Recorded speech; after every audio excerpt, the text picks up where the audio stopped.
Hello guys, আজ তোমার সাথে শেয়ার করো মশলা চাপ বিপ। চলো ভিডিওটা দেখতে থাকো। ফার্স্টে এতে দিতে হবে টক দই। এটা দিয়ে 10 মিনিট ফ্রিজে ম্যারিনেট করতে দেবো, আবার 10 মিনিট পর বার করবো। 10 মিনিট পর বার করে আমি এতে পোস্ত বাটা দেবো, পেঁয়াজ বাটা দেবো, আদা রসুন দেবো, বাকি যাবতীয় মশলা দিয়ে দেবো। এতে সব কিছু মশলা দিয়ে আবার ম্যারিনেট করবো। ম্যারিনেট করে একে 10 মিনিট আবার ফ্রিজে রেখে দিতে হবে। ফ্রিজে রেখে দিয়ে 10 মিনিট পর আবার বার করবো। দেখতেই পাচ্ছ ভালোভাবে তো মশলা মাখানো হয়ে গেছে। এবারে তেজপাতা, একটু কাঁচা জিরে, লং, গোল সব কিছু দেখতেই পেলে। এগুলো এবার তেলের ওপরে দিয়ে দেবো। তেলটা গরম হয়ে যাক। আমি দিয়ে দিয়েছি কাঁচা জিরে, এরপরে এলাচ, লং যা কিছু দেখলে এগুলো সব দিয়ে দেবো। দিয়ে একটু ভালো করে ফ্রাই করে নিতে হবে।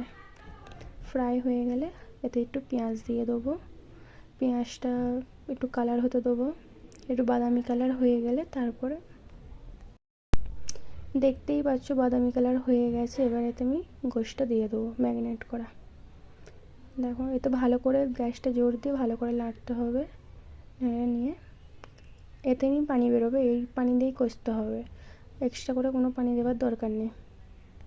দেখতেই পাচ্ছ কত পানি বেরিয়েছে, আর কালারও চেঞ্জ হয়ে যাচ্ছে আস্তে আস্তে। এতে দেখতেই পাচ্ছ এতে আমি অল্প করে পানি দিয়ে দেবো। পানি দিয়ে এটাকে সেদ্ধ করতে দেবো যাতে একটু ভালোভাবে সেদ্ধ হয়ে যায়।